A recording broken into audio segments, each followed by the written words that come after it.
মৰমৰ ছাত্ৰ ছাত্ৰীসকল, আজি আমি আৰম্ভ কৰিবলৈ লৈছোঁ তৃতীয় শ্ৰেণী গণিতৰ পাঠ 13 ওজন। প্ৰথমতে দিয়া আছে চোৱা, বজাৰলৈ যাওঁ ব'লা। দেওবাৰৰ দিনা উপমাই মাকৰ সৈতে মাহিলী বজাৰ কৰিবলৈ ওচৰৰে এখন গেলামালৰ দোকানলৈ গ'ল।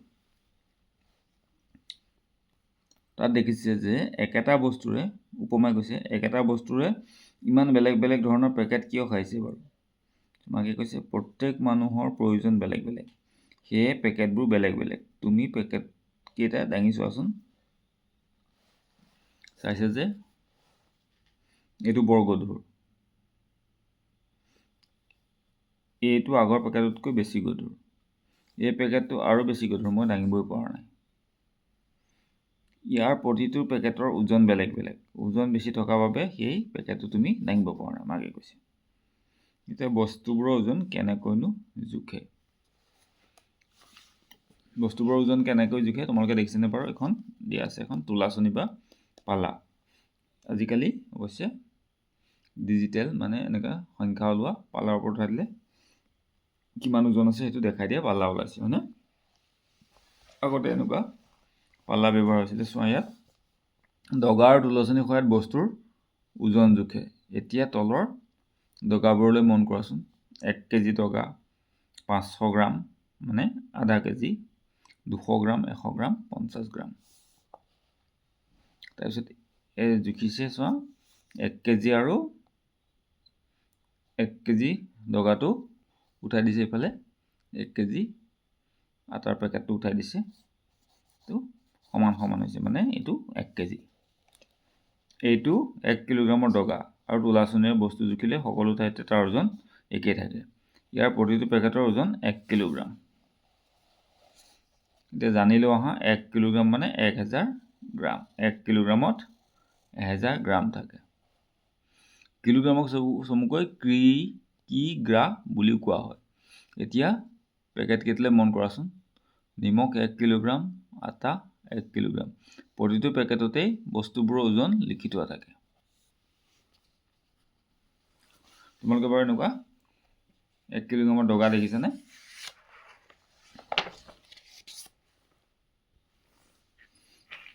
এইটো চোৱা, এইটো হ'ল 1 কিলোগ্ৰামৰ ওজন। কিলোগ্ৰাম, কেজি লিখা থাকে। ঠিক তেনেকৈ তাতকৈ কিছুমান সৰু সৰু আমি পাইছিলোঁ যে 1000 গ্ৰামে 1 কিলোগ্ৰাম। এইটো চোৱা, 200 গ্ৰামৰ দগা। এনেকুৱা কেইটা 200 গ্ৰাম হ'লে বাৰু 1 কিলোগ্ৰাম হ'ব ক'ব পাৰিবানে? আৰু চোৱা, আমাক এইটো 200 গ্ৰাম, তাৰপিছত আৰু এইটো 100 গ্ৰাম। 100 গ্ৰামৰ দগা কেইটা হ'লে 1 কেজি হ'ব ক'ব পাৰিবানে? এনেকৈ যদি 10টা হয় তেতিয়া 1000 গ্ৰাম হ'ব, তেতিয়া 1 কিলোগ্ৰাম হ'ব। আৰু 200 আৰু 50 গ্ৰাম, 200 আৰু 50 গ্ৰাম হ'লে এইটো মোহাৰি খাই গৈছে বাৰু। 250 হ'লে হয় 4 ভাগৰ 1 কিলোগ্ৰামৰ 4 ভাগৰ 1 ভাগ বা এপোৱা, হয়নে? 250 গ্ৰামত মোৰ 4টা 250 গ্ৰাম হ'লে 4টা 250 গ্ৰাম হ'লে কিমান হয়? 1 কেজি হ'ব, হয়নে?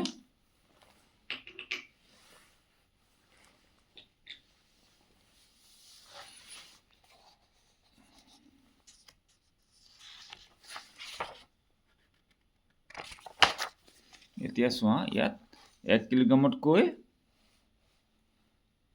কম ওজনৰ বিলাকত গোল চিন দিব দিছে আৰু 1 কিলোগ্ৰামতকৈ বেছি ওজনৰ বিলাকত এনেকুৱা চিন দিব দিছে, 4-কোণীয়া, হয়নে? এতিয়া তোমালোকে আন্দাজ কৰি পেলাই এইটো দিবা, হ'ব?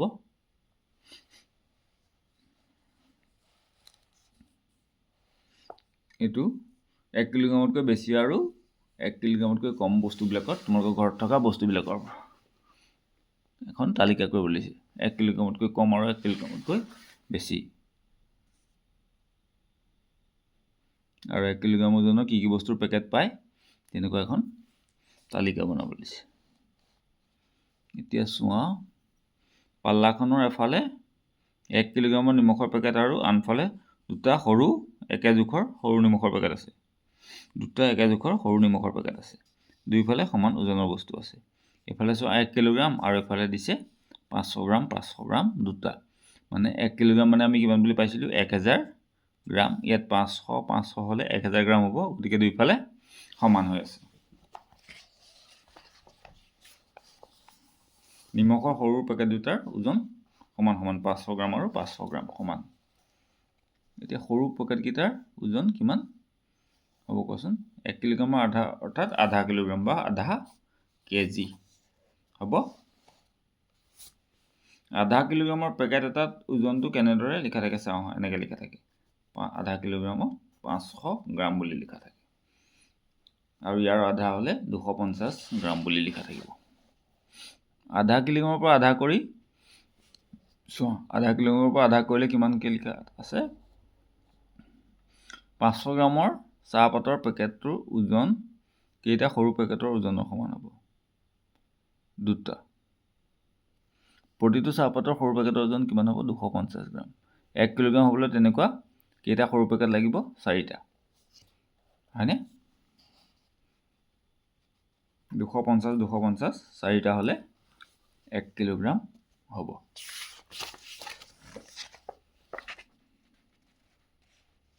এতিয়া ইয়াত এটা প্ৰকল্প দিয়া আছে, এইটো তোমালোকে কৰিবা।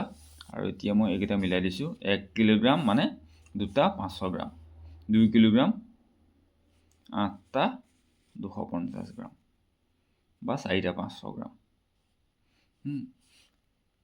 3 কিলোগ্ৰাম মানে 12টা 250 গ্ৰাম, 250 4টা হ'লে 1 কেজি বা 1 কিলোগ্ৰাম, 8টা হ'লে 2 কিলোগ্ৰাম, 12টা হ'লে 3 কিলোগ্ৰাম। 4 কিলোগ্ৰাম সমান 8টা 500 গ্ৰাম। দুটা 500 গ্ৰামত 1 কিলোগ্ৰাম, 4টাত 2, 6টাত 3 আৰু 8টাত 4 কিলোগ্ৰাম আৰু 5 কিলোগ্ৰামটো আছে 10টা 500 গ্ৰাম হ'ব। এতিয়া চোৱা 2 নম্বৰটো। 2 নম্বৰ ক আকবৰে বজাৰৰ পৰা 2 কিলোগ্ৰাম চাউল, 500 গ্ৰাম দাইল আৰু 250 গ্ৰাম চেনি কিনিলে। এইটো কিমান হ'ব? 2 কিলোগ্ৰাম আৰু 500 আৰু 250। 500 আৰু 250 হ'লে 750 গ্ৰাম আৰু 2 কিলোগ্ৰাম। গতিকে মুঠতে হ'ব 2 কিলোগ্ৰাম 750 গ্ৰাম। এইটো মই এনেকৈ কৰি দিছোঁ, চাই ল'বা। এইটো 2 কিলোগ্ৰাম আৰু 500 গ্ৰাম আৰু 250 গ্ৰাম 750 গ্ৰাম। গতিকে 2 কিলোগ্ৰাম 750 গ্ৰাম। এইটো আমি এনেকৈ কৰিব পাৰোঁ। 2 কিলোগ্ৰাম মানে 2000 গ্ৰাম আৰু 500 গ্ৰাম আৰু 250 গ্ৰাম। গতিকে 2750 গ্ৰাম হ'ব বা 2000 গ্ৰাম হ'লে 2 কিলোগ্ৰাম হ'ব আৰু 750টো বাকী থাকিব। 2 কিলোগ্ৰাম 750 গ্ৰাম এনেকৈ কৰিব পাৰিবা। খটো চোৱা, চাউল আছিলে কিমান? 50 কিলোগ্ৰাম আৰু তাৰে 17 কিলোগ্ৰাম ভাত ৰান্ধিলে। গতিকে চাউল থাকিব 50ৰ পৰা 17 গ'লে 33 কিলোগ্ৰাম। এইটো কেনেকৈ বিয়োগ কৰে তোমালোকে নিশ্চয় জানা। 5ৰ পৰা ইয়ালৈ 1 10 আহিলে 10 হৈ যাব। 10ৰ পৰা 7 বিয়োগ কৰিলে 3 আৰু ইয়ালৈ 1 10 যোৱাৰ কাৰণে থাকিলে ইয়াত 4, 4 পৰা 1 গ'লে 3 হ'ব। তাকৌ 250 গ্ৰাম চেনিৰ দাম 12 টকা। গতিকে 1 কিলোগ্ৰাম চেনিৰ দাম হ'ব 250। আমি 4টা হ'লে 1 কিলোগ্ৰাম হ'ব বুলি পাইছিলোঁ। গতিকে 12 টকা 12 টকা 12 টকা 12 টকা 4টা হ'লে 48 টকা হ'ব। এইটো তোমালোকে এনেকৈ নকৰি পেলাই 12 পূৰণ 4 কৰিব পাৰা হ'ব।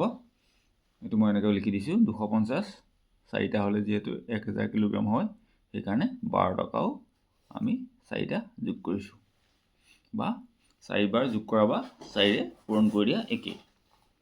তাৰপিছত ঘৰতো আছে ৰমেনে চাউল ভগালে 40 কিলোগ্ৰাম আৰু এটা পৰিয়ালক দিয়ে 5 কিলোগ্ৰাম। গতিকে কেইটা পৰিয়ালক দিব পাৰিব? এতিয়া 40ক যদি আমি 5ৰে হৰণ কৰি দিওঁ 8টা পৰিয়ালক দিব পাৰিব, হয়নে?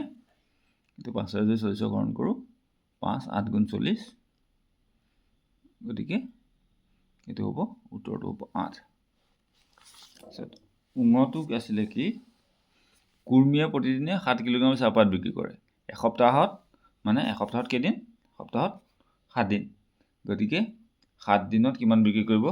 এদিনত বিক্ৰী কৰে 7 কিলোগ্ৰাম। গতিকে 7 দিনত বিক্ৰী কৰিব বা এসপ্তাহত বিক্ৰী কৰিব 7 × 7 = 49 কিলোগ্ৰাম 7 7 গুণ 49 আৰু 3 নম্বৰ প্ৰশ্ন চোৱা নিমখৰ পেকেটটো আছে 1 কিলোগ্ৰামৰ এতিয়া 250 গ্ৰামৰ আমি কেইটা টোপোলা সাজিব পাৰিম 250 250 250 250 চাৰিটা যোগ কৰিলে হ'ব 1000 গতিকে আমি 4টা পেকেট সাজিব পাৰিম এইটো হৰণ কৰি দিব পাৰা এনেকৈ 1000ক যদি আমি 250ৰ হৰণ কৰি দিওঁ 250ৰ কিমান বাৰ যাব 250ৰে যাব ইয়াত 4 বাৰ 1000 হ'ব বাকি নাথাকে গতিকে 4টা পেকেট হ'ব 4টা টোপোলা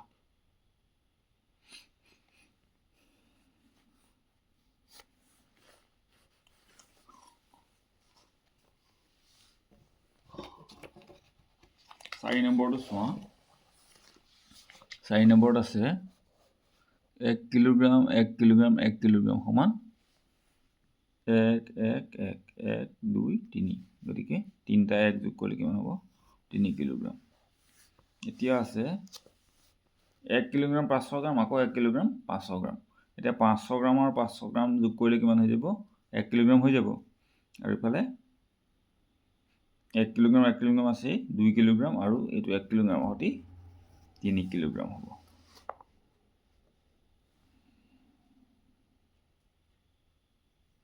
তলৰ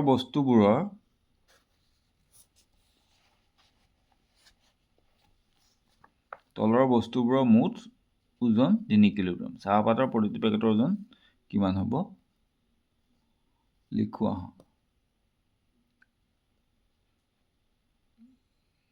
মুঠ ওজন আছে 3 কিলোগ্ৰাম গতিকে নিমখ আছে 1 কিলোগ্ৰাম চেনি আছে 1.5 কিলোগ্ৰাম আৰু চাহপাত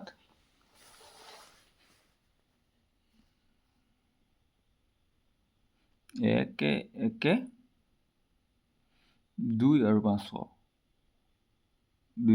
2 কিলোগ্ৰাম আৰু 500 গ্ৰাম হৈ আছে এতিয়া আমাক লাগে 3 কিলোগ্ৰাম ইয়াত যদি আমি 250 কৰোঁ 500 গ্ৰাম হৈ যাব তেতিয়া 250 গ্ৰাম 250 গ্ৰাম হ'লে হৈ যাব আমাৰ মুঠতে 3 কিলোগ্ৰাম হয়নে 1 কিলোগ্ৰাম আছে আৰু 1 কিলোগ্ৰাম 500 গ্ৰাম আছে আৰু 500 গ্ৰাম লাগে 250 দুটা হ'লে 500 গ্ৰাম হৈ যাব গতিকে মুঠ হ'ব 3 কিলোগ্ৰাম এতিয়া আটা আছে 2 কিলোগ্ৰাম 500 গ্ৰাম হ'লে হ'ব 1 কিলোগ্ৰাম 1000 গ্ৰাম বা 1 কিলোগ্ৰাম আৰু তেনেকুৱা কেইটা লাগিব আৰু দুটা হ'লে আৰু 500 1 কিলোগ্ৰাম হৈ যাব গতিকে আৰু কেইটা লাগিব দুটা লাগিব দুটা বটল লাগিব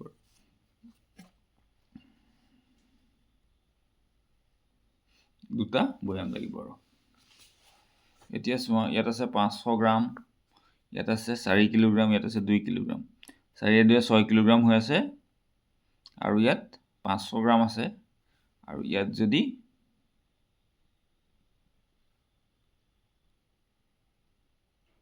1 কিলোগ্ৰাম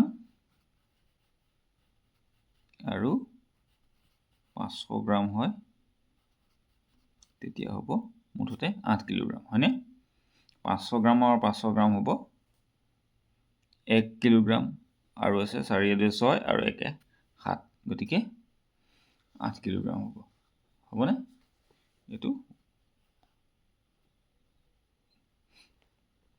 1 কিলোগ্ৰাম আৰু 500 গ্ৰাম হ'ব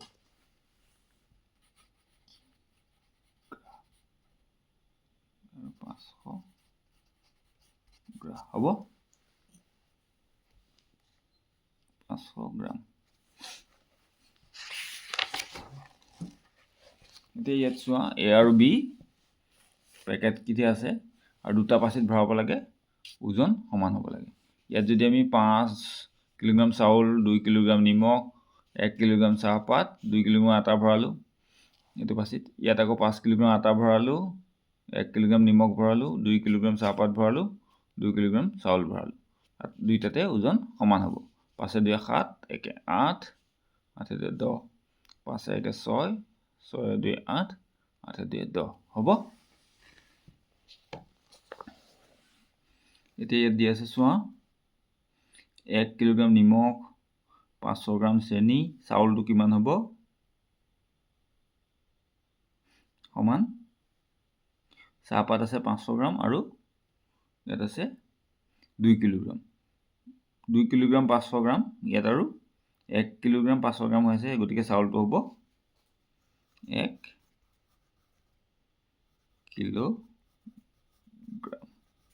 এতিয়া 2 কিলোগ্ৰাম আৰু 500 গ্ৰাম আৰু এইফালেও 2 কিলোগ্ৰাম আৰু 500 গ্ৰাম হ'বনে? এতিয়া চোৱা ইয়াত টেবুল আছে ABC, ইয়াত কিছুমান বস্তু থোৱা আছে। চাহপাত আছে 2 কিলোগ্ৰামৰ পেকেট, চেনি আছে 2 কিলোগ্ৰামৰ পেকেট, দাইলো আছে 2 কিলোগ্ৰামৰ পেকেট।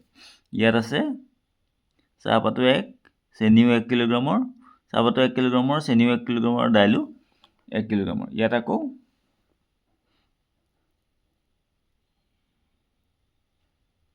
250 গ্ৰামৰ আছে।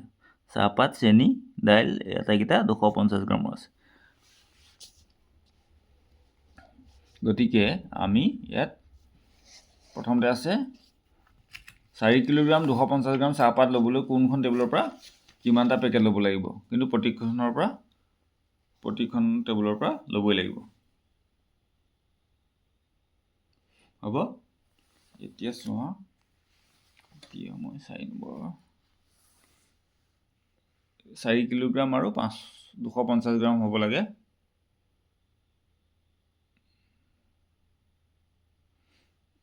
এতিয়া এই টেবুলৰ পৰা ল'লোঁ এটা পেকেট চাহপাতৰ এইটো। এই টেবুলত আছে চব 2 কিলোগ্ৰামৰ, গতিকে এই টেবুলত 2 কিলোগ্ৰাম হ'ল। আকৌ বি টেবুলৰ পৰা দুটা পেকেট ল'লোঁ 1 কিলোগ্ৰামৰ, 1 পূৰণ 2 সমান 2 কিলোগ্ৰাম হ'ল। আৰু চি টেবুলৰ পৰা এটা পেকেট ল'লোঁ 250 গ্ৰাম, মুঠতে 2 2 4 কিলোগ্ৰাম আৰু 250 গ্ৰাম হ'ল। হ'ব। তাৰপিছত খটো চোৱা মুঠ 3 কিলোগ্ৰাম 500 গ্ৰাম চেনি ল'বলৈ কোনখন টেবুলৰ পৰা কিমানটা পেকেট ল'ব লাগিব? 3 কিলোগ্ৰাম 500 গ্ৰাম। এতিয়া এই টেবুলৰ পৰা যদি এটা পেকেট লওঁ 2 কিলোগ্ৰামৰ, তেতিয়া হ'ব 2 কিলোগ্ৰাম। বি টেবুলৰ পৰা এটা পেকেট ল'লোঁ 1 কিলোগ্ৰামৰ, তেতিয়া হ'ব 1 কিলোগ্ৰাম। আৰু চি টেবুলৰ পৰা 250 গ্ৰামৰ দুটা ল'লোঁ, তেতিয়া হ'ব 500 গ্ৰাম। মুঠতে কিমান হ'ব? 2 1 3 আৰু 500 গ্ৰাম। 3 কিলোগ্ৰাম 500 গ্ৰাম মুঠ হ'ব। তাৰপিছত গ আছে 5 কিলোগ্ৰাম 250 গ্ৰাম ওজনৰ দাইল। এতিয়া আটাইকেইখন টেবুলৰ ওপৰত ল'ব লাগিব। এই টেবুলৰ পৰা যদি আমি লওঁ 2 কিলোগ্ৰামৰ দুটা পেকেট, তেতিয়া হ'ব 4 কিলোগ্ৰাম। 2 2 4 কিলোগ্ৰাম। আৰু বি টেবুলৰ পৰা যদি লওঁ 1 কিলোগ্ৰামৰ এটা পেকেট, তেতিয়া হ'ব 1 কিলোগ্ৰাম।